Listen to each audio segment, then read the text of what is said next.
Eu sou, então, uma mulher de 70 anos, né? Como diz a música do Chico, eu sou uma brasileira porque eu nasci no Mato Grosso do Sul, na fronteira com o Paraguai, numa cidade chamada Ponta Porã. Me criei no norte do Paraná, fiz universidade em Curitiba e depois vim para o Rio Grande do Sul e virei gaúcha. Eu sou cidadã honorária de Porto Alegre, então eu sou realmente gaúcha, né? Me virei porto-alegrense. E venho de uma família de classe média. Minha mãe era professora, meu pai era bancário, nós éramos 5 irmãs, 5 meninas, de uma família muito cheia de mulheres, que a geração da minha mãe também tinha sido só de mulheres. Eram 5 mulheres e nós 5 mulheres numa família em que todas as irmãs da minha mãe praticamente tiveram só filhas mulheres, então a gente era uma confraria feminina, não é uma geração que conviveu muito com as coisas da construção do feminino, né? E mulheres todas que de alguma forma construíram suas trajetórias. E eu, com 18 anos, saí da minha cidadezinha lá, de 17 para 18, chamada Jacarezinho, no norte do Paraná, uma cidade de café, e fui para Curitiba estudar. Fui fazer, inicialmente, biblioteconomia, mas o meu desejo era fazer comunicação. E eu tanto lutei para ir para o curso de comunicação que um dia, como a faculdade de comunicação e a faculdade de biblioteconomia eram no mesmo andar da Universidade Federal, eu ia todos os dias na secretaria do curso de comunicação perguntar para a secretária se tinha saído uma vaga, porque era a minha segunda opção, mas na verdade era a primeira. E o dia que abriu uma vaga no curso de comunicação, eu até hoje me lembro do nome da secretária, a secretária Olinda saiu correndo pela faculdade atrás da telha, gritando, saiu tua vaga, saiu tua vaga, né?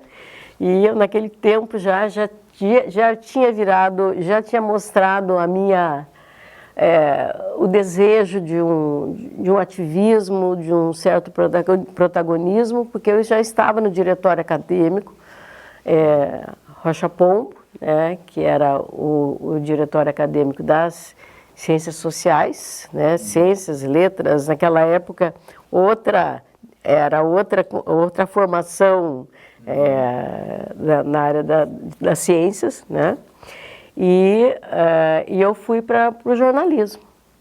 Em um ano de faculdade eu já estava trabalhando como jornalista, então com 19 anos para 20 eu já trabalhava como jornalista. Isso que período que era? Eu entrei na universidade em 1973. Né? Eu entrei na transição do Médici para o Geisel. Nós ainda vivíamos numa ditadura no Brasil. Era muito difícil fazer a militância estudantil. Os diretórios, os DCEs, estavam todos sob intervenção, funcionavam os diretórios acadêmicos com muitas dificuldades. Era um tempo em que 3 estudantes juntos poderiam significar uma conjuração, né? Então, nós tínhamos muito temor de falar em sala de aula, de falar nos corredores, porque havia a introdução de muita gente que estava ali, só para saber o que nós estávamos fazendo. Então, ao mesmo tempo em que nós conversávamos muito, cantávamos, brincávamos e éramos uma juventude muito alegre, nós tínhamos muito medo de dizer as coisas que nós pensávamos. Então você não sabia de que corrente política, qual era o partido que a pessoa pertencia, porque todo mundo estava ali meio observando sempre o ambiente sob o risco de ser flagrado falando algo que não fosse adequado ou aceitável naquele momento de corte de liberdade no Brasil. Então ali, né, eu já percebi que a luta pela democracia era a luta pela liberdade. Né? Fui trabalhar, né, então muito cedo, muito jovem, em redação de jornal. Então fui repórter, jornalista em jornais locais, em jornais estaduais lá no Paraná. Acabei indo trabalhar no Jornal do Brasil, que naquela época era um grande jornal brasileiro, era um dos maiores jornais do Brasil. Era como se falar que você trabalhava numa Folha de São Paulo hoje, era trabalhar no Jornal do Brasil, trabalhava na sucursal lá. Eu fui a primeira repórter do Jornal do Brasil lá no Paraná, ainda estudante de jornalismo, mas já profissionalizada, né? E dali, como jornalista, eu não parei mais, né? Trabalhando como freelancer e em vários veículos, trabalhei na Veja, trabalhei no Estadão, trabalhei na Gazeta Mercantil.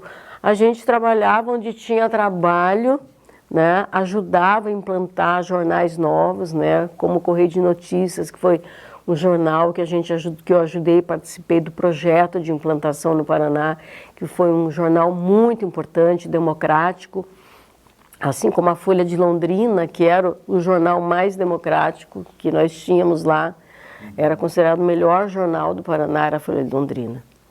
E foi na Folha de Londrina que eu tomei contato inicial, né, com o mundo feminista. Né? Eu já, lá na minha cidadezinha do interior, onde eu morava no Paraná, eu já tinha tido um programa de rádio, né, como estudante de magistério. Tinha uma rádio na cidade, ofereceram um programa de rádio, e eu e as minhas amigas, nós vamos fazer um programa de rádio. E nós ali construíamos uma narrativa de jovens mulheres, meninas, naquela emissora de rádio, e falávamos de uma perspectiva de mulheres, sem ter consciência de que nós estávamos naquele momento, talvez construindo uma narrativa feminista numa cidade pequenininha, em que nós, o tempo todo, produzíamos rebeldias. Né? Fazíamos teatro, saíamos para dançar à noite. E como é que isso era recebido no contexto de uma pequena cidade do interior do Paraná, nesse contexto ainda de ditadura, enfim? Olha, eu sempre fui vista como aquela meio diferente, né? Que sempre gostei de me vestir diferente. Com 17 anos eu simplesmente mandei descolorir meu cabelo inteiro e raspei as sobrancelhas e usava batom roxo, unha roxa. E tentando, talvez, produzir alguma imagem diferente de mim mesma, né? Mas eu acho que naquele momento já expressando um desejo de sair da curva. Né? Então, quando eu saio de casa para estudar fora, e eu tinha que trabalhar também, porque minha família não tinha como me bancar. Eu vou estudar, vou trabalhar e vou tentar me construir como uma pessoa que tinha que ter um lugar no mundo. Eu sempre tive nítido para mim, eu preciso construir um lugar para mim. Né? E quando eu me deparo, né, com uma jornalista da Folha de Londrina, que era uma das criadoras do jornal Brasil Mulher, que era a Joana Lopes, que foi o primeiro jornal feminista e político criado no Brasil. E eu era uma jovem, muito jovem. O que eu tinha para oferecer eu posso distribuir os jornais em Curitiba. E eu passei, então, a ser aquela que distribuía o jornal Brasil Mulher, que era um jornal contra a ditadura, era um jornal feminista, mas era um jornal com uma posição muito nítida em relação à democracia e aos direitos, à igualdade. Aos poucos eu dei pequenas ajudas, né, com pequenas entrevistas, pequenas notas, e aos poucos eu fui me construindo posicionada, situada num lugar do feminismo. E quando eu saio da Folha de Londrina, eu fui trabalhar no Jornal do Brasil. No Jornal do Brasil, eu, ao mesmo tempo, inicio uma militância feminista. Eu me filio num partido de esquerda, eu me filio no PCdoB, na época, e passo a participar do movimento feminino pela anistia, participo de muitas jornadas nesse sentido, e também inicio uma militância, a dupla militância que nós fazíamos naquela época. A gente se filiava num partido clandestino ou ilegal e tinha uma militância num partido legal, como forma de você poder ocupar um lugar na sociedade. Né?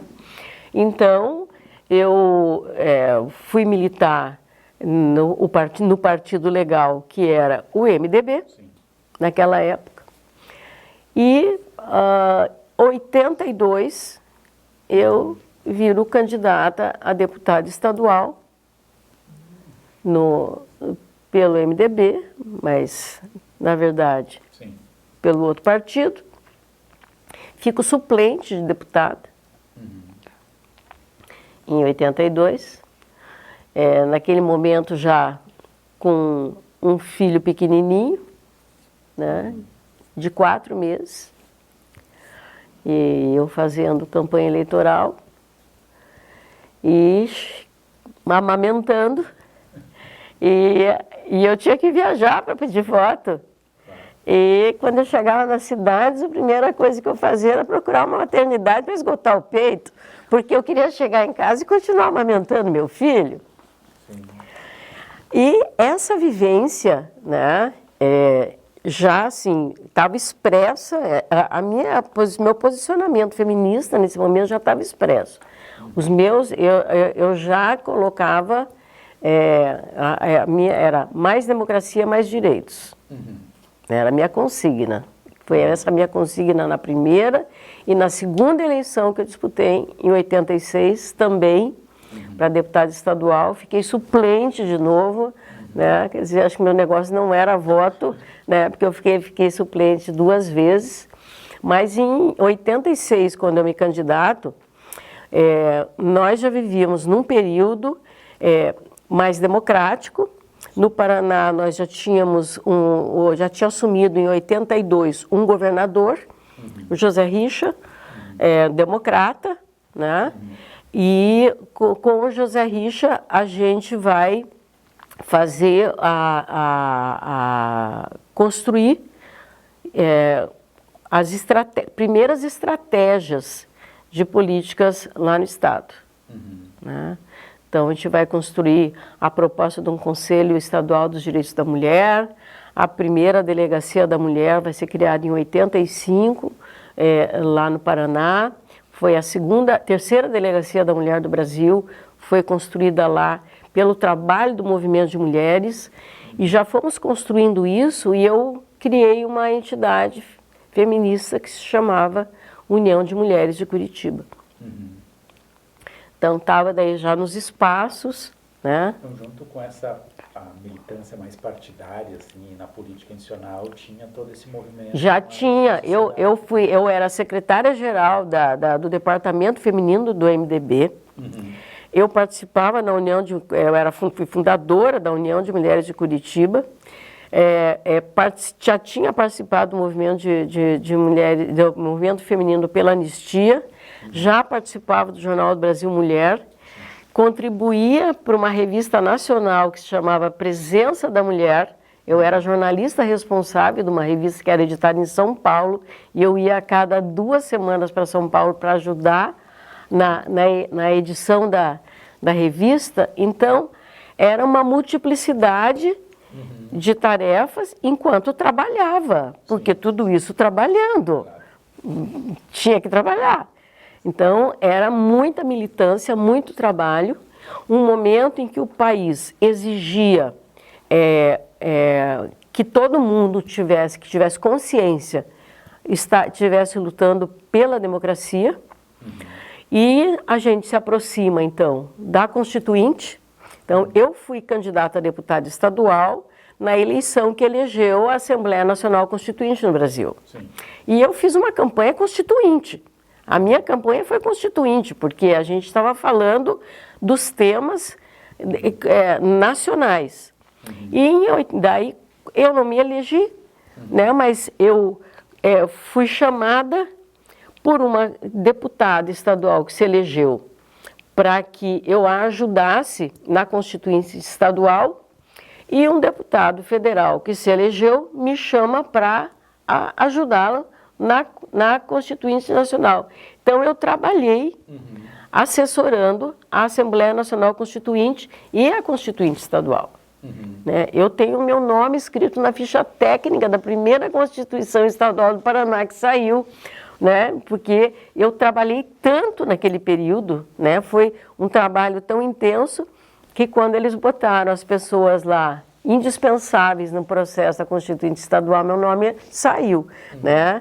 E eu trabalhei no período todo, durante todo esse período dentro da Assembleia Legislativa, ajudando a construir nos capítulos no capítulo da Ordem Econômica e Social, tanto da Constituinte Estadual do Paraná, Constituição Estadual do Paraná, quanto na Constituição Federal, na Constituição Federal, na parte de direitos da mulher. Né? Então, foi assim, estudando muito e tentando dominar todas as questões relativas aos direitos econômicos e sociais, as questões da vida privada, da violência. A gente participou do processo que introduz, né, o direito à mulher à proteção da violência, o direito da mulher à saúde integral e ao planejamento familiar. Né? A gente consegue colocar no preâmbulo da Constituição que a igualdade entre os sexos, todos são iguais perante a lei, independente de sexo, raça, né? A gente estava vivendo intensamente aquele momento. Né? Não tinha, era fazendo os abaixo-assinados na rua, botando banquinho na rua e uma corneta na mão para fazer discurso, pintando cartaz, imprimindo camiseta, carregando os filhos pelas vilas junto, porque era um movimento de enorme intensidade. O Brasil, eu acredito assim, hoje a gente analisando, tem assim uma criatividade e uma inventividade, né? Criou 2 coisas importantes. Primeiro, os conselhos de direitos da mulher no formato em que eles são, né? Que a gente lutou por paridade dentro dos conselhos. Era metade governo e metade sociedade civil, ou 2/3 de sociedade civil e 1/3 de governo, né? Como a gente veio fazer depois em Porto Alegre, que ficou assim. E isso, né, foi fruto de busca de como é que nós vamos fazer para a gente entrar nesse espaço que nós estamos conquistando, né? Então, quando se estão no auge as lutas pela democratização do país, né? E quando a gente consegue ter o primeiro governo democrático nacional, a gente já vai levar uma luta que nós já tínhamos implementado em nível dos municípios e dos estados, que são essas estruturas que criam espaço para que criaram espaço para que a gente pudesse produzir de forma criativa, com a nossa cara, as estruturas necessárias para que se fizesse a defesa da igualdade das mulheres. Naquele momento, né, não existiam as normas que existem hoje. Hoje você quer construir uma casa-abrigo, você tem as normas técnicas. Você quer construir uma delegacia da mulher, existe a norma técnica. Você quer construir tem a norma técnica. Não, lá nós criávamos, a gente escrevia no papel. A delegacia vai ter que ser assim, assim, assado, vai ter que ter tantas salas, não sei o quê, papá. Aliás, tem que fazer um concurso, porque nós não temos nenhuma delegada. Em Paraná fez um concurso público para que a gente pudesse ter delegada para as delegacias. Tudo com o protagonismo das mulheres.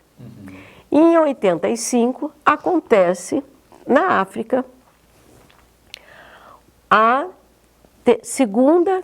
terceira conferência de políticas para as mulheres, a terceira conferência mundial da mulher da ONU. Né? E a gente, dentro desse processo de que nós estávamos construindo políticas públicas, podendo opinar sobre todas as coisas, ocupar os espaços, sentar na mesa de governadores e debater com deputados sem medo, né?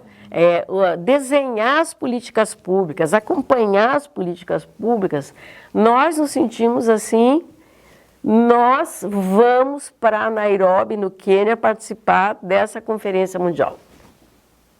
Nós decidimos que íamos e fomos ver como é que a gente ia fazer. E nós convencemos o governador do Paraná de que ele tinha que autorizar o Banco do Estado do Paraná, que era um banco público, como é o Banrisul, que deveria enviar 10 paranaenses, olha, para a África.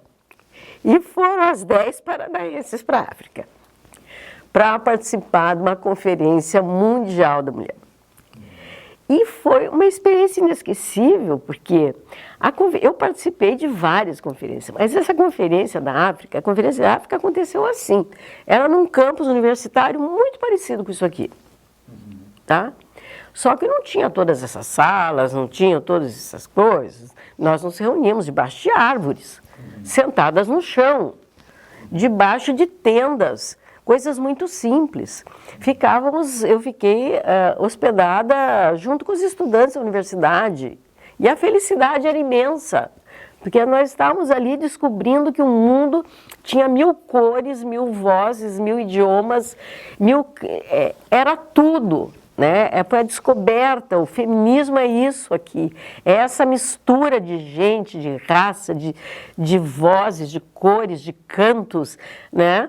E a gente se misturava em todas as coisas que aconteciam e eu falei, não, mas junto com essa conferência não governamental que a gente estava, tinha uma conferência governamental e eu quero ir naquela. E eu não quero ficar só aqui não, quero entrar lá. Como é que eu vou fazer? Eu consegui uma credencial da Albânia. E entrei e fui participar da conferência governamental. Né? E entramos lá, né? Aí, é aqui, é esse lugar aqui que eu quero assistir esse troço. E sentei lá e assisti uma conferência governamental, assisti os discursos, né? Que eram as mulheres da Namíbia, fazendo toda a denúncia, né, eu me lembro perfeitamente desse discurso. Gente, isso aí foi em 85, nós estamos em 2025. Eu me lembro da cara daquela mulher negra lá no púlpito falando, né, fazendo a denúncia do que era, né, a espoliação dos povos africanos pelas nações ricas, né, que estavam lá levando os minerais mais valiosos, né? É um processo de exploração, de desigualdade terrível, né? Mas a força dessas mulheres era que mais chamava atenção. E ao mesmo tempo que lá dentro mesmo, as mulheres palestinas, naquele período, fizeram no dia que eu estava lá dentro uma enorme manifestação em que elas ficavam andando assim em círculo e gritando em árabe, obviamente, palavras, né, pela Palestina. A gente não tinha a menor ideia do que elas estavam falando, mas a gente repetia os mesmos sons. E isso foram assim momentos, né, de reconhecimento, né, do que era um feminismo internacionalista, do que era essa solidariedade, né, entre mulheres, das diferenças entre nós, né, da diversidade existente, mas também do potencial desse trabalho internacional, sim, que me contaminou para sempre.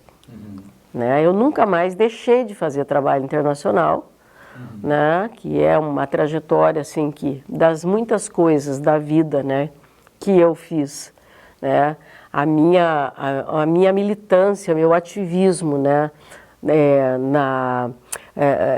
no monitoramento do cumprimento pelo Brasil das convenções e os tratados internacionais se tornaram uma vida paralela e permanente na minha vida. Né? Mas assim, o peso que teve Nairobi na minha vida foi assim, era uma conferência, né, em que os países tinham que trazer seus planos de trabalho, né, e também de divulgação do diagnóstico mundial que tinha sido feito sobre a situação das mulheres. Né? E naquele momento, né, fica muito evidente o quanto as mulheres eram pobres e excluídas de poder. E que essa desigualdade, né, era o maior desafio para a humanidade. Então, aquela mulher jovem, né, que estava ali, foi se embebedando, né, disso que foi sedimentando, né, um modo de ver o mundo. Né? Ou seja, não existe democracia com desigualdade. Sim. Né? A desigualdade econômica, social, de gênero, racial, né, de orientação sexual, de deficiência, né? Isso que depois vai ganhar o nome lá, né, do feminismo interseccional, né, que resulta da experiência das mulheres negras. Né, porque essa era já a percepção das mulheres negras, só não tinha nome. Né, que depois, né, a Kimberly, né, Crenshaw, que vai lá e fala, ó, é por aqui, ó, né? Tem um nome para isso. Tem um nome para isso, né? A Comissão do Status da Mulher da ONU, por exemplo, ela é anterior à ONU. Entendeu? Então, a primeira comissão mundial que surge no âmbito, né, das nações, né, que ainda não havia ainda, né, sido oficializado como ONU, é a CSW, né, que tem todo ano a CSW, se vai a Nova York e cada ano se vai cobrar um tema, um tópico ou dois tópicos da Convenção sobre a Eliminação de Todas as Formas de Discriminação da Mulher, né, que é de 1979, né, e 81 no Brasil, quando ela foi transformada, incorporada na legislação nacional, né? Pouca gente sabe disso, né? Que o Brasil é regido por convenções, né? Os países que são participantes da ONU são regidos por convenções. E a Convenção sobre a Eliminação de Todas as Formas de Discriminação da Mulher, que a gente chama de Constituição Mundial da Mulher, o Brasil, se cumprisse totalmente as leis, bastaria cumprir essa convenção. Ela não precisaria de ter legislação infra, né, para que ela pudesse valer. Né? E então, quando eu vou em 85 em Nairobi, a gente estava já fazendo com que essa convenção sobre a eliminação de todas as formas de discriminação fosse firmada, né, fosse firmada, fosse cumprida, fosse por todos os países. Né? Então, é um contínuo. Né? Bem, a minha trajetória no Paraná vai até aí, porque depois, em 90, eu decido, junto com o meu companheiro de então, retornar e vir para o Rio Grande do Sul, porque ele era daqui. E as filhas estavam aqui, e a gente gostaria de juntar a família. E vamos juntar lá no Rio Grande do Sul, vamos para lá.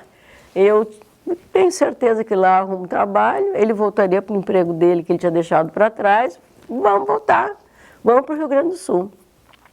E chegando aqui no Rio Grande do Sul, né, eu tinha um cunhado que era deputado estadual na época, e o Carlos Augusto Souza, ele foi o primeiro deputado do PDT aqui no Rio Grande do Sul, e o Carlos Augusto me leva na Assembleia para conhecer a Assembleia. Vou te levar lá para você ver, conhecer as pessoas. Então vamos, estava desempregado, tinha que conhecer as pessoas, vamos lá. Chego lá, quem é que eu conheço na primeira vez que eu vou lá? Lícia Pérez. Lícia Pérez, né, que já era, na época, uma feminista famosa e depois se transformou uma das mais importantes mulheres aqui do Rio Grande do Sul, de opinião, né? Socióloga formada aqui pela URGS. E a Lícia, eu sou apresentada para ela, a Lícia fala, olha, nós estamos na maior luta aqui para a construção do Conselho Estadual dos Direitos da Mulher, nós vamos precisar de ajuda. Eu falo, conta comigo. E a partir dali eu já estava enturmada. Então, assim, uma semana de Porto Alegre eu já estava enturmada com o movimento feminista aqui do Rio Grande do Sul. Através dela eu conheci a Enide Bax, né, que é outra, né, socióloga formada aqui na URGS, né, e que se transformou assim, nós nos transformamos nas grandes amigas, né? Ela faleceu há 2 anos atrás e eu tenho sido responsável pela família dela de levar o legado dela, né? Então, na entidade em que eu coordenava e que eu tinha fundado, o Coletivo Feminino Plural, na época eu ainda estava militando dentro dessa organização. Em vida ainda, nós decidimos que faríamos um acervo com o nome de Enide Bax. Então, nós temos um acervo feminista na entidade com o nome de Enide Bax, né? E depois disso, nas 2 homenagens que a Enide recebeu, né, até hoje do movimento, né, uma foi realizada uma semana depois do falecimento dela no Parque da Redenção e foi por mim organizado. E agora, no mês de março de 2025, nós inauguramos no assentamento Cepete Araju, aqui em Viamão, um espaço, né, das lutas das mulheres, caminhos das lutas das mulheres, Enide Bax, e eu que coordenei também, eu fiz uma espécie de uma curadoria ativista para o MST, para que a gente pudesse inaugurar esse espaço. Então, assim, as amizades políticas e feministas, elas seguem, né? Seguem décadas, e nós fomos nos construindo juntas, né? Passando pelas conferências que vieram depois, né? Uma esteve outra esteve na outra, né? Então, a Lícia Pérez a Enide Bax esteve na Conferência de Direitos Humanos de Viena, né? A Enide Bax. A Lícia Pérez esteve na Conferência de Beijing. E nós íamos fazendo trocas, né? E a Enide esteve em Beijing, né? E eu, naquele período, em 1995, nós estávamos na 4ª conferência. Então, eu tinha participado em Nairobi da 3ª. Na 4ª foram as amigas, as companheiras. Foram para Beijing, lá na China. E eu fiquei aqui. Minha tarefa eu criei uma revista, tá? Eu estava assessorando o sindicato dos petroleiros naquele período e a gente tinha criado a Comissão da Mulher Petroleira dentro do sindicato. Eu falei, olha, eu acho que a gente devia trazer beijinho aqui sem ter ido lá. Vamos fazer isso? Vamos. Criamos uma revista, né? A revista da Comissão da Mulher Petroleira, e o título é assim, Beijinho, você foi lá? Daí, por dentro, a gente foi entrevistando as pessoas, né? A gente conseguiu entrevistar Marta Suplicy, a gente foi pegando gente grande. Nós vamos fazer uma revistinha aqui, nós vamos entrevistar. Então, a gente pegou Marta Suplicy, fomos entrevistar outras deputadas e descobrimos que tinha ido uma petroleira para Beijing, e essa petroleira a gente entrevistou e trouxemos Beijing para cá como uma forma de fazer o local e o global ao mesmo tempo no ativismo feminista, porque esse ativismo feminista, ele sempre se construiu, né? O ativismo contemporâneo, ele se constrói pelos processos internacionais. Acho que ele tem, assim, algumas características que acho que agora a gente pode, assim, analisar um pouco. No Brasil, no caso brasileiro, eu acho que o feminismo, ele nasce de um processo de luta contra a ditadura, pela democracia e pelos direitos. Né? Então, nós tínhamos uma pequena pauta, né? Nos anos 70, que era assim, era a igualdade no casamento, né? Que era a mudança do Código Civil, né? Planejamento familiar e direito ao trabalho igual. Eram essas e creches, eram essas as demandas da época, né? Nós nem tratávamos o tema da violência. O tema da violência foi entrar em 78, 79, com a morte da Ângela Diniz, quando a gente cria a campanha Quem Ama Não Mata, para tentar anular o julgamento que tinha inocentado o Doca Street na primeira instância do assassinato dessa mulher, dessa mineira rica que morava no Rio de Janeiro e que tinha sido assassinada barbaramente na Praia dos Ossos, lá no Rio de Janeiro, né? Ela foi morta, foi estrangulada, morta a pedras. Então, e a tese da legítima defesa da honra tinha inocentado ele na primeira instância. Só depois disso, então nós criamos a consigna, quem ama não mata, porque se era legítima defesa da honra, que honra é essa? Não é baseada no amor, não é nada, então quem ama não mata. E a gente consegue condená-lo. A partir disso que é que se incorpora o tema da violência na luta das mulheres, que até então não tinha. Então, a nossa luta, ela se amplia aí. Então, a gente incorporou ali a violência. Logo em seguida, a democracia. Democracia implica em participação política. Democracia sem mulher não dá. Vamos lá lutar pela igualdade na política. Então, se incorpora a luta pelo direito das mulheres à igualdade política. Então, é um processo que ele vai quase que mitigando a história, né? Então, na medida em que a gente vai vivendo um momento histórico e vai debatendo e tomando consciência, a gente vai criando as pautas. Então, quando a gente chegou na Constituinte, lá em 88, a gente estava com a pauta feita, a partir da nossa experiência. Né? A partir da nossa experiência, claro, teve um movimento importante nas universidades, né? As mulheres que estavam nas universidades começaram a surgir os primeiros núcleos, né? Ainda tratando dos temas da mulher, ainda nós não trabalhávamos tema de gênero, o gênero veio surgir depois como um conceito, né? Que a gente acaba indo lá incorporar, né? Então, pulando agora de volta lá para onde eu estava, né, que eu estava na conferência de Beijing lá, que era a 4ª conferência e última conferência, nós não tivemos mais conferências da mulher, nós estávamos também encerrando um ciclo social da ONU, que tinha iniciado lá na década de 70, no Ano Internacional da Mulher, né? Tinha passado por tudo isso e que se encerra em 1995.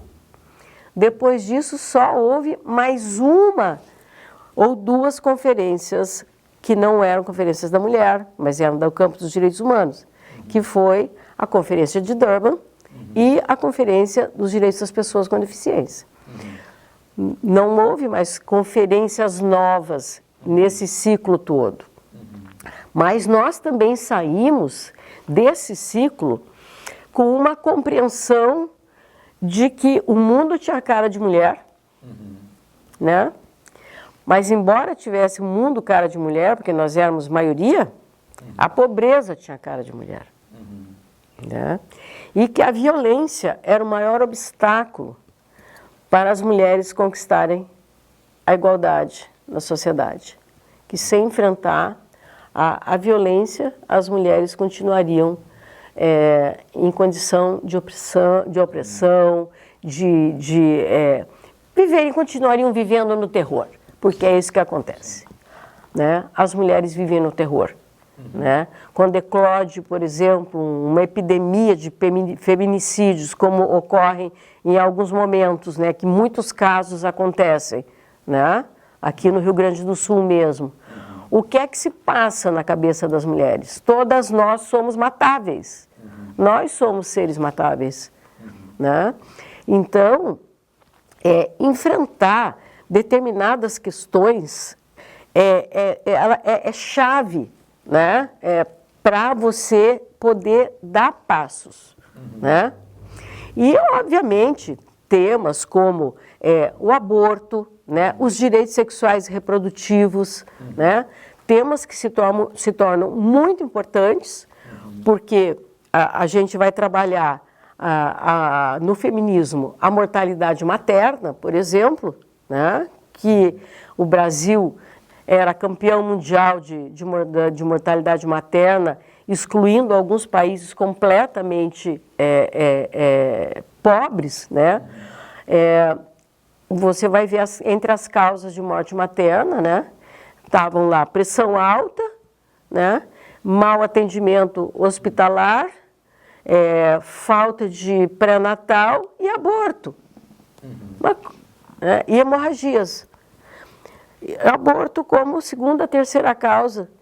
Né? Como é que nós podemos lidar com algumas coisas? Nós podemos melhorar o planejamento familiar, nós podemos melhorar o atendimento hospitalar, nós podemos conter as hemorragias na hora do parto, mas e o aborto, como é que a gente resolve? Né? E afinal de contas, né, as mulheres são obrigadas a engravidar. Já a pílula anticoncepcional não existe desde a década de 50, 60, 70 no Brasil. Né? E daí a discussão do corpo também se introduz na nossa... Tudo isso mais ou menos chega como temas dos anos 90. Anos 90. Sim. Temas que vão chegando nos anos 90, né? Quando também surge no Brasil uma rede na qual eu militei muitos anos, que é a Rede Feminista de Saúde, Direitos Sexuais e Direitos Reprodutivos. Né? Eu entrei nessa rede em 1996, fiquei nela até uns 4, 5 anos atrás, quando eu decidi diminuir um pouco alguns ativismos e abraçar outros. E um dos temas principais dessa rede era a mortalidade materna, aborto, violência, saúde das mulheres negras, né? E dentro dessa rede eu acabei também assumindo o primeiro conselho diretor, depois eu virei secretária coordenadora nacional dessa rede, né? Já nos anos 2000, mas quando eu entro na rede feminista, eu também entro na rede de saúde das mulheres latino-americanas e do Caribe. E eu entro com essa rede, eu entro numa outra área, numa outra pauta, né?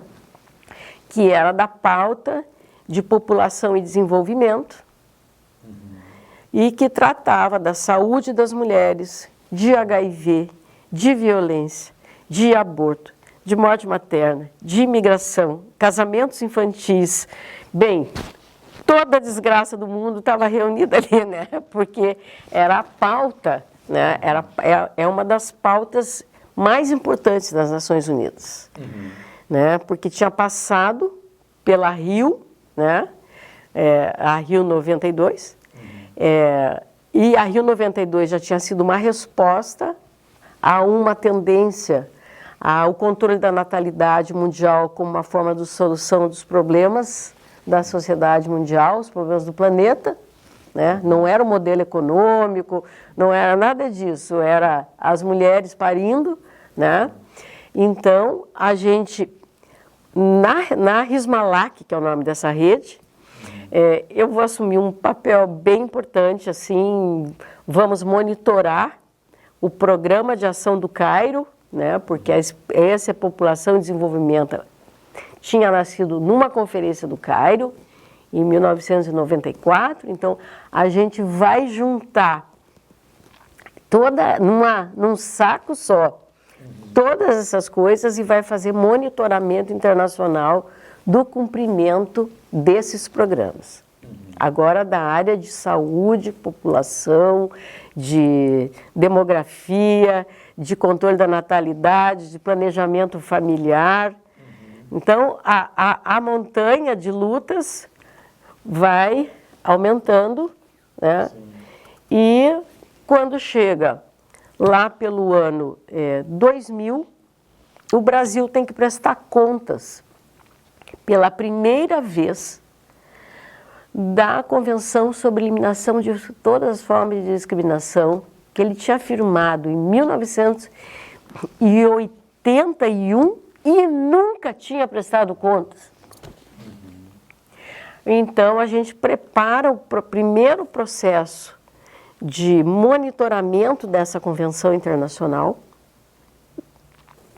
fazemos o primeiro relatório, participo do primeiro relatório, vamos lá defender na ONU, aí fazemos o segundo relatório, 4 anos depois, vamos lá para Genebra, depois faz o outro relatório, vamos lá para Nova York, e assim foram quase 20 anos de trabalho, de monitoramento das convenções internacionais, tanto essa como da população de desenvolvimento, em reuniões da Comissão de Status da Mulher, ou da Comissão de População de Desenvolvimento, ou do Comitê sobre a Eliminação de Todas as Formas de Discriminação à Mulher.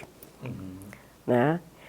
Com reuniões mundiais ou reuniões regionais, que se realizaram também em toda a América Latina, algumas reuniões realizadas na Europa, né, em que a gente estava perseguindo tudo isso, enquanto lutava aqui no Brasil por política pública. Então, você veja, a gente está lá no global, né, monitorando convenção internacional, monitorando tratado, brigando contra política de Bush, né? Política de Trump, etc., né? Mas, ao mesmo tempo, né? Estávamos no Brasil num processo em que, a partir do Fernando Henrique, né? Vamos considerar assim, né? E depois nos governos do PT, né? Do Partido dos Trabalhadores, a gente vai realizar as conferências nacionais de políticas para as mulheres, conferências estaduais e conferências municipais, vai construir ministérios, secretarias nacionais, normatizar todas essas políticas públicas, ajudar a implantar e monitorar. Então, só isso já define o trabalho. Para fazer isso, você tinha que ter organizações locais trabalhando. Então, em 95, tá, se aprova em Porto Alegre a criação do Conselho Municipal dos Direitos da Mulher, que foi uma lei da Maria do Rosário quando era vereadora. Eu já me dava com Maria do Rosário, eu era amiga dela, atuava com ela junto no movimento da mulher e da criança e adolescente. Ela aprovou o conselho.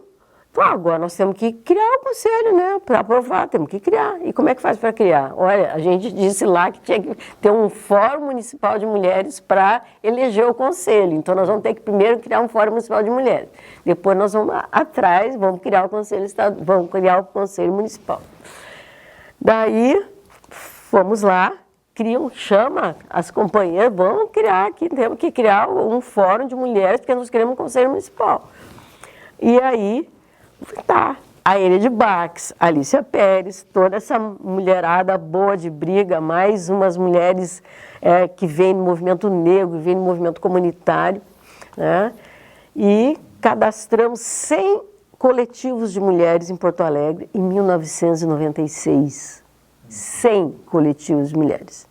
Fazemos uma plenária, né? E eu fui eleita a coordenadora desse fórum.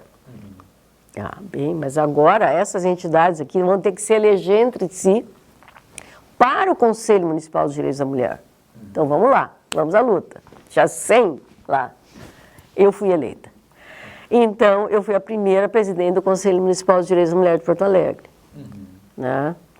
E só que para entrar no conselho você tinha que ter uma entidade. Para entrar no fórum você tinha que ter uma entidade. E nós já tínhamos um grupo, só que nós não tínhamos uma entidade. Então a gente transforma aquele grupo num coletivo, registra, né, formalmente, e nasce o Coletivo Feminino Plural, que acabou se transformando a minha casa por muitos anos, né, de ativismo e militância. Né? Por ele, eu integrei o grupo de trabalho designado pelo Olívio Dutra para reformular o Conselho Estadual dos Direitos da Mulher. Participei de inúmeras ações de um observatório nacional, depois, porque daí surgem as políticas através de leis, né, porque daí vamos lá para os anos 2000. As conferências de políticas para as mulheres foram indicando prioridades. E daí tem que produzir política. Para produzir política é bom ter uma lei, né? Que é um core e tudo. Então começa a luta por legislações democráticas e com perspectiva de gênero para as mulheres. Nós já estávamos usando outra linguagem, nós já estávamos dialogando com muito mais movimentos, porque o movimento de mulheres negras começa a ganhar muito mais densidade, muito mais importância. As mulheres rurais, o movimento começa a se complexificar, vão diminuindo as caras brancas no movimento, vão entrando a diversidade das mulheres nesse movimento mais plural. E as conferências são os espaços para esses grandes debates. Né? Conferências com milhares de mulheres, centenas de mulheres, processos de luta, de disputa, de briga, era quase chegava no tapa, mas você ia lá a fundo para que a tua questão fosse aprovada desde a Conferência Livre, a municipal, estadual, nacional, e foram processos muito ricos no Brasil, né? Porque dessas conferências saíram os programas, né, para serem entregues, serem implementados pelas Secretarias de Especial da Mulher, depois Ministério de Mulheres, né, como é nos dias de hoje. Estamos em processo de conferência, inclusive, de conferência nacional de novo, né, que deve gerar um novo programa. E isso aí foi produzindo, ao mesmo tempo, uma grande disseminação do debate entre as mulheres. O surgimento de muitas organizações, muitos coletivos, né? Mas isso não significa que a gente consiga hoje, por exemplo, juntar o mesmo número de pessoas que a gente juntava antes. Né?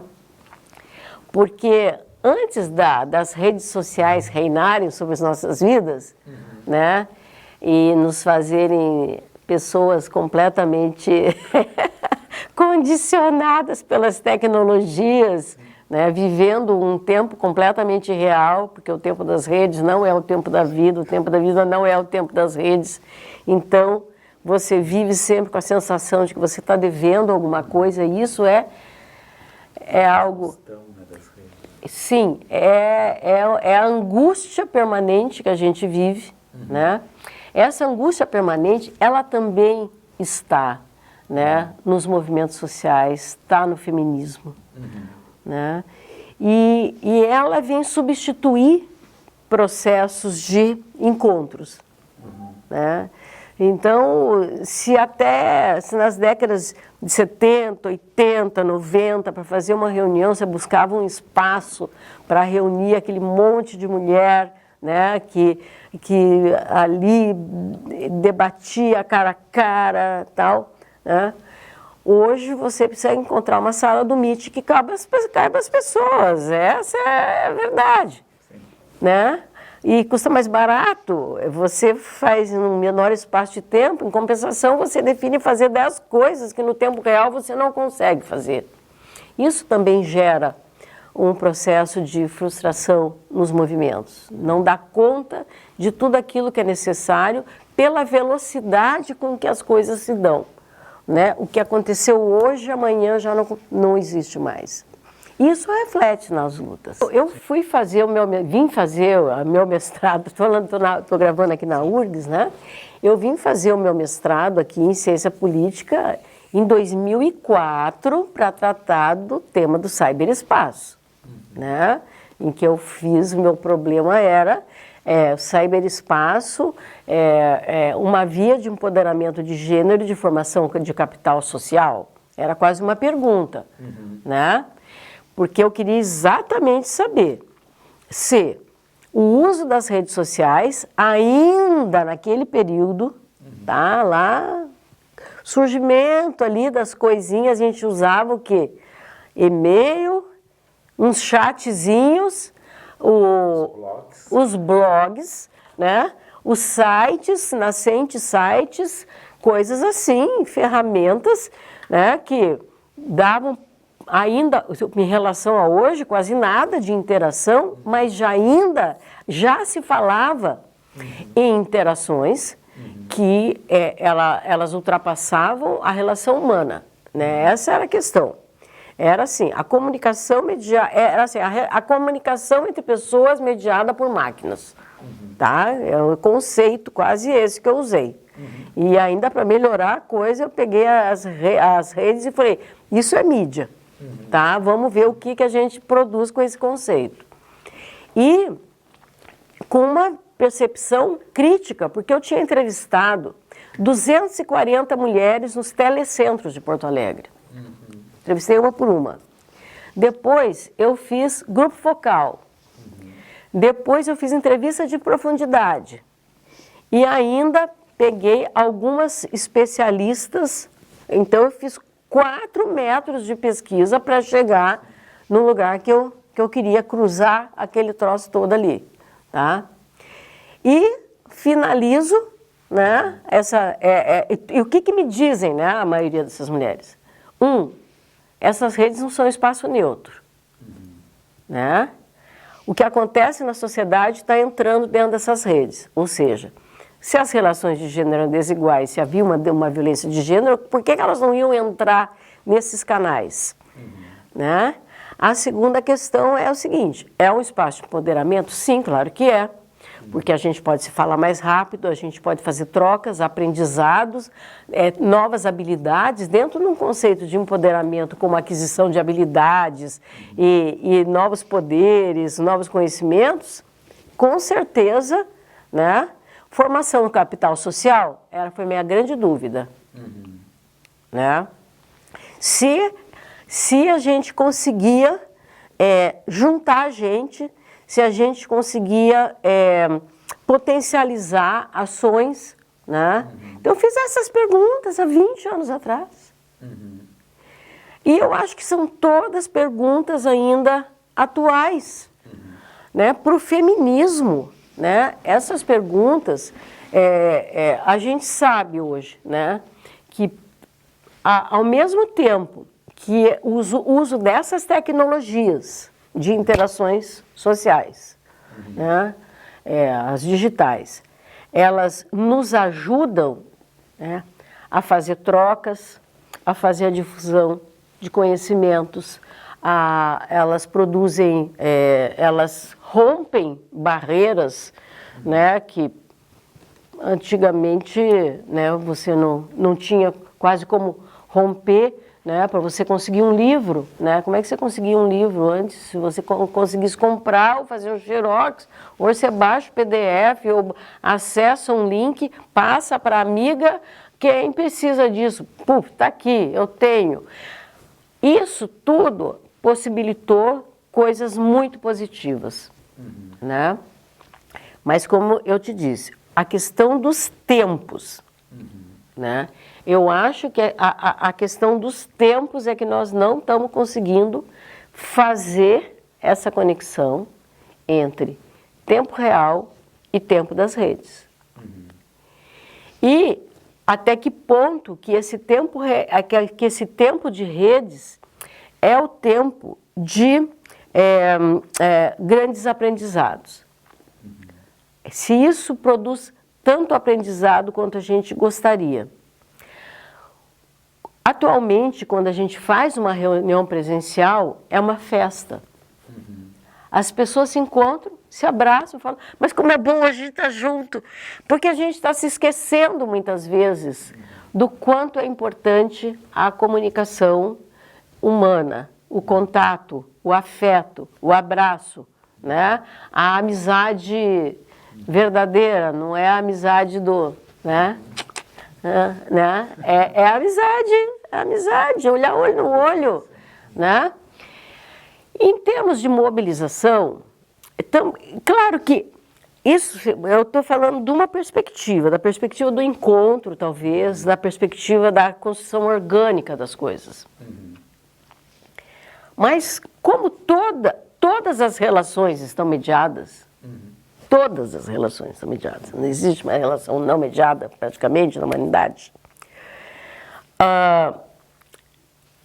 As formas de interação são essas. São essas. E também a forma de produzir os impactos desejados são essas. Então, o que a gente aprendeu a fazer são, né, bons vídeos, né, bem curtinhos, alguns cards engraçadinhos, os memes, coisas que chamem a atenção, produzir bons materiais digitais, né, dominar as tecnologias e, de vez em quando, produzir a presença do elemento humano, orgânico, em algum lugar. É quando a gente se vê. Então, são nas audiências públicas, são nos protestos, né? Mas já não se reúne tanta gente. Nós tivemos a onda, quando aquela da primavera, né? Que a mulherada toda foi na rua, os jovens tirando a roupa, mostrando que o corpo era o próprio elemento do protesto, né? O tema do corpo, né, sendo colocado como um tema fundamental, né? Eu sou o meu corpo é a minha bandeira, né? Então eu faço com ele o que eu quiser. Esse momento teve o seu momento e trouxe muita gente para a rua. Eu acho que a gente vive hoje numa fase em que a gente está repensando tudo isso. Porque já não produz tanto impacto todos os recursos digitais que a gente tem usado. Né? A gente chegou na fase aí em que o TikTok é o máximo. Mas será que a linguagem de TikTok pode substituir a interação humana, produzir as sinapses que a gente precisa e as revoltas que nós temos que fazer enquanto movimento social? Não é a revolta o elemento da transformação? Né? Quando as pessoas se deparam diante de algo e falam, não, é inaceitável e nós temos que construir caminhos para sair disso aqui. Um pouco parece que tem uma certa substituição da revolta pela performance. Né? A revolta pela performance, que é necessária. Sim. Né? A performance, a performance né? Ela é. Queira ou não queira, as pessoas sempre performaram, né? Mas em determinado momento essa performance se transformou num elemento de potencializador, né, da nossa fala. Hoje eu acho que a gente está assim, quando a gente diz, não, o problema é de narrativa, né? Mas o que significa o problema de narrativa? Né? Não, nós temos que ter uma outra narrativa para isso aqui. Mas para você ter outra narrativa para isso aqui, você tem que fazer interações, né? São interações, né, não só cognitivas, são interações no campo dos afetos, muitas vezes, são interações no campo do conhecimento como produto desse processo, ou seja, você tem que produzir conhecimento. E não só informação, produzir conhecimento. Então, eu acho que o feminismo, assim como todos os movimentos sociais, está desafiado a isso, né? E nós precisamos, acho que, buscar também caminhos, né, para que as novas gerações de feministas venham, não vou dizer nos substituir, porque enquanto a gente está aqui, depois que não está, foi, entendeu? Não tem essa, né? Fica o que a gente conseguiu deixar, né? Mas eu acho que tá sendo muito importante a formação de novas gerações no feminismo, né? A gente vê novos feminismos e fortes surgindo, né? Você entrar nas universidades, você vê muitas jovens se colocando como feministas, mas não são feministas que estão talvez com a disposição de construir organizações, né? As pessoas não estão querendo mais ter que pagar aluguel de sala, ter que pagar internet, telefone e ter espaço físico para poder se reunir, que você se reúne em qualquer lugar, você se reúne pela tela, né? É um feminismo diferente, né? Que se dispõe a fazer algumas coisas, se dispõe até a produzir conhecimento, fazer pesquisa. A gente vê muito o feminismo negro nas universidades, por exemplo. É uma coisa extraordinária, marcante, né? É lindo de ver, né? Quantas mulheres que entraram pelas cotas, inclusive, e outras que não, e que estão ali produzindo realmente novas formas de ver o mundo, novas formas de se relacionar, e eu acho assim, isso extraordinário, né? Até nos próprios movimentos indígenas está surgindo um novo feminismo entre as mulheres indígenas. Eu participei ativamente do caso do assassinato daquela indígena cangangue, Daiane Gria Salles, né?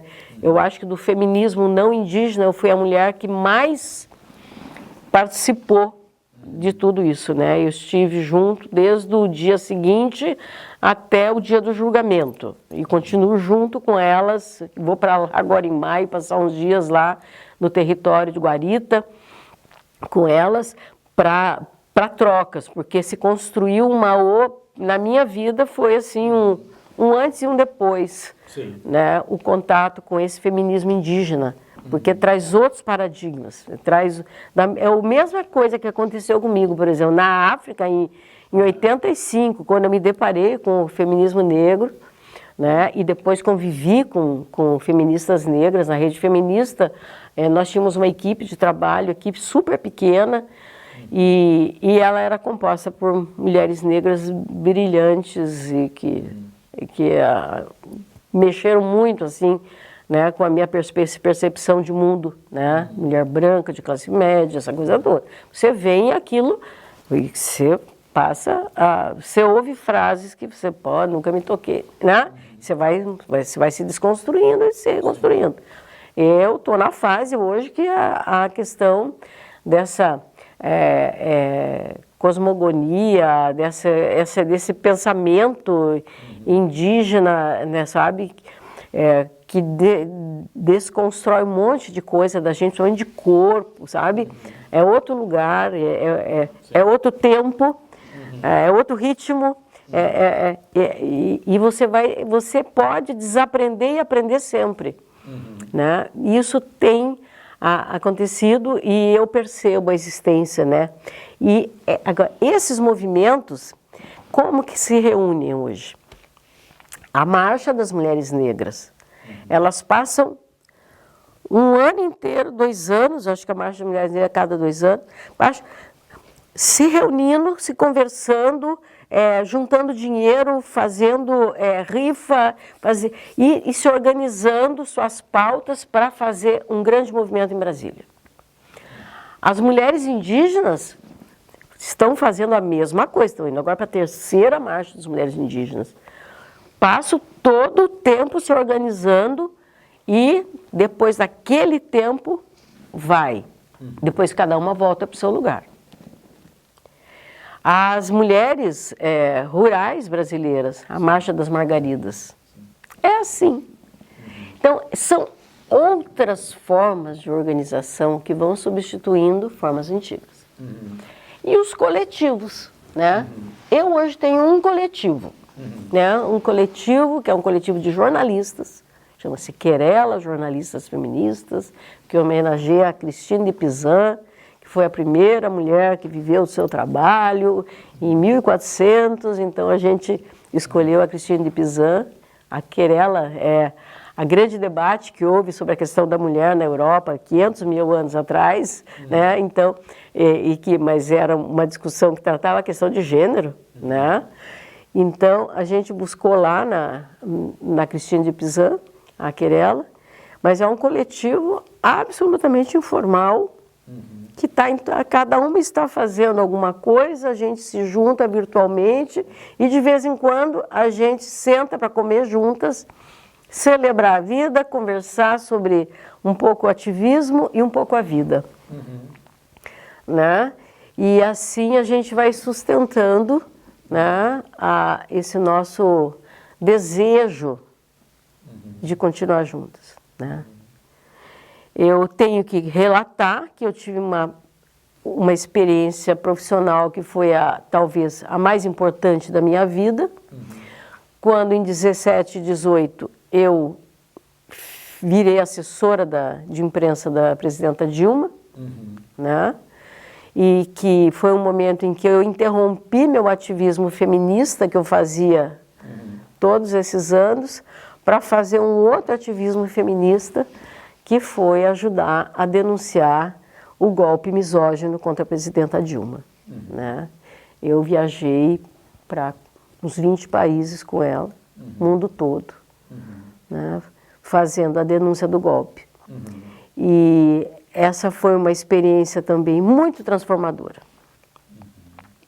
porque nós passamos quase 2 anos percorrendo universidades no mundo todo, porque quem nos convidava era a universidade. E nessas universidades a gente pôde, né, através, eu falo, né, porque eu estava sempre com ela, mas a presidenta Dilma, né, pôde relatar o processo misógino pelo qual ela tinha passado, esse ódio pelas mulheres, né, que vive no Brasil e que no mundo, né, e que aqui não teve barreiras para impedir de tirar a primeira mulher eleita democraticamente, né, a presidência da República, tirá-la do poder. E o quanto de sofrimento que isso produziu, né, para ela e para todas as pessoas, né, que tinham votado, né, e em especial as mulheres. Né? E então, essa experiência foi uma experiência para mim, né, primeiro num nível profissional, porque me colocou num patamar profissional que me fez retomar um ímpeto profissional que eu já quase não tinha mais, né? Porque há muitos anos que eu vinha trabalhando muito mais em projetos do que no fazer da assessoria de comunicação, de imprensa direta, e eu fui fazer assessoria de imprensa direta de uma ex-presidenta, mas que tinha o status de presidenta da República, de chefe de Estado, quando viajava fora do Brasil, ela era assim recebida. Então, responder desse lugar com responsabilidade, com comprometimento e, ao mesmo tempo, com sororidade permanente em relação a ela, que tinha passado por aquele processo de muita dor, muito sofrimento, muita perda, né? Muito violento, né?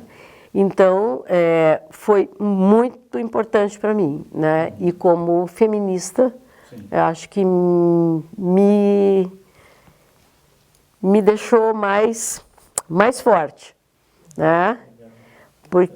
Porque a todo momento a gente vê nossas mulheres, né?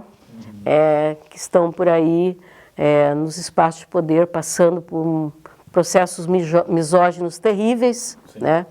Eu hoje faço assessoria para a deputada Maria do Rosário.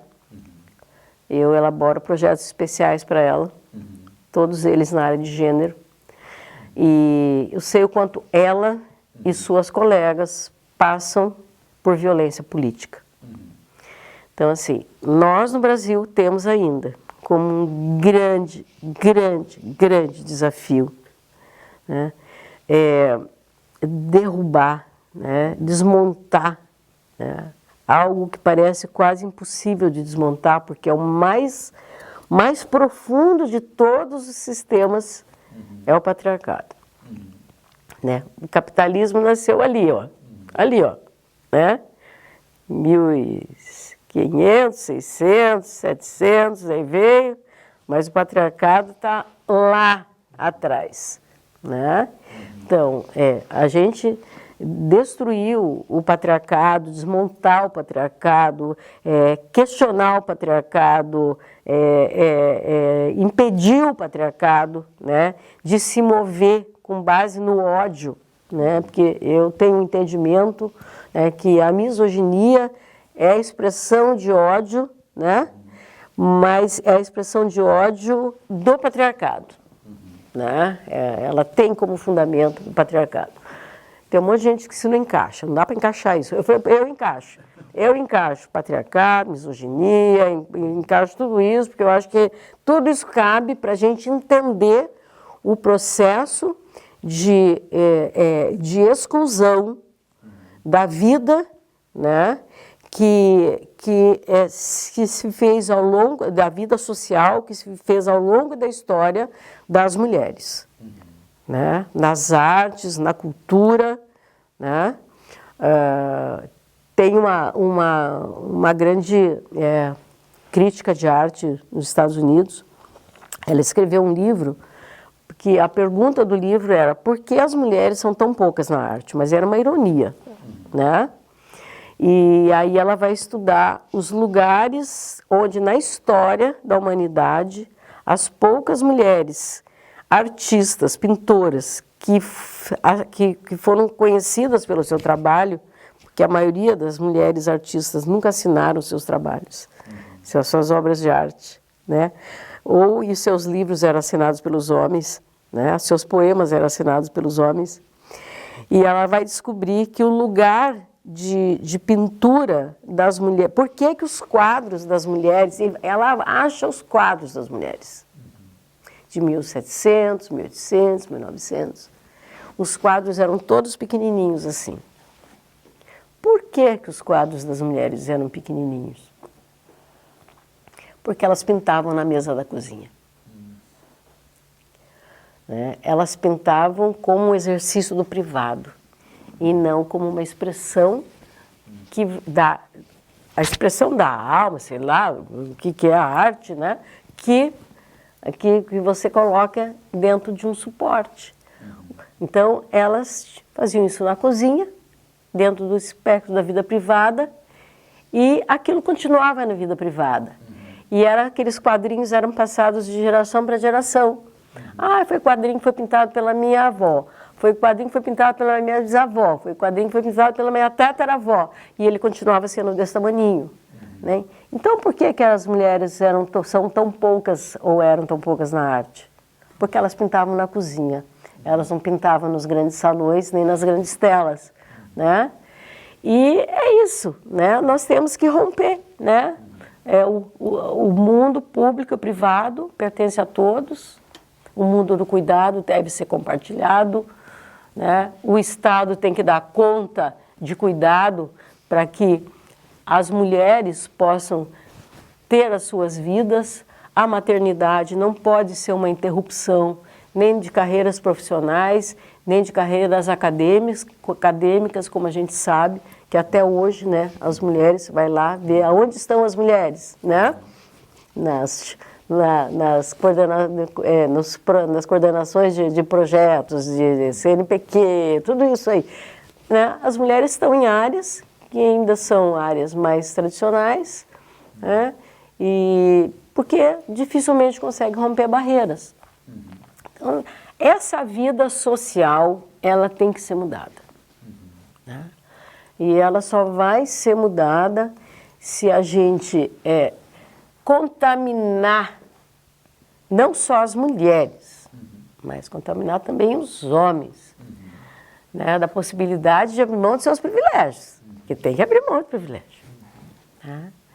E para que a gente possa, né, abrir a porta para que todas possam entrar ou sair, dependendo do que elas queiram fazer, né? Transitar entre o mundo público e privado de acordo com seus desejos, né? Fazer dos seus corpos performance ou não, mas só as mulheres podem decidir o que elas querem para os seus corpos, né?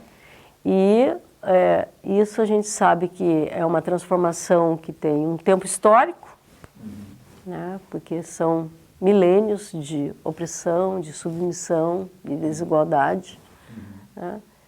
Então, muitas barreiras terão que ser quebradas ainda, né? E com uma renovação no feminismo, com a diversificação das vozes, das falas, né? Eu desejo isso, né? Eu já dei bastante contribuição. Hoje eu luto contra o feminicídio. Existe luta maior do que essa? Não, né? É talvez a pior, mais difícil das lutas. Foi essa a última luta que eu decidi assumir. Eu falei, gente, eu tô saindo, ó. 70 anos, a gente começa a fazer assim, ó, né?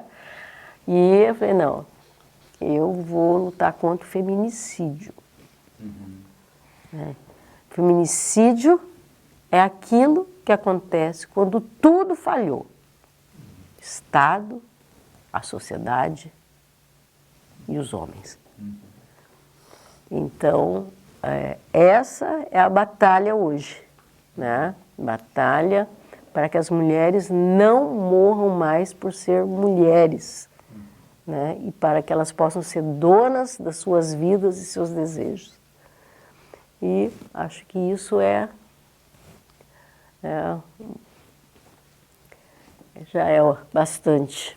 Eu estou lutando hoje pela minha primeira grande luta, entendeu? Que foi na questão da violência contra as mulheres lá, quando surgiu o caso da Ângela Diniz, aquilo lá, né? E a gente passa a vida e continua, né, gente, nessa batalha, que é uma batalha, assim, fortíssima. Não, e a gente tem um problema, né? No Brasil, até 1916, aliás, nem saber por que era 1916, vigiam no Brasil as ordenações filipinas. As ordenações filipinas eram um conjunto de leis que vigiam em Portugal, que autorizava o marido a matar a esposa em caso de traição. E ela vigiou no Brasil até 1916. Você imagina o que é a cultura jurídica disso? Isso autorizou os homens a matar para todo e sempre. Sim. A legítima defesa da honra. Não, a legítima defesa da honra. A legítima defesa da honra foi levantada em 2023. Em 2023. Até 2023 você podia alegar a legítima defesa da honra. Queria te agradecer esse momento.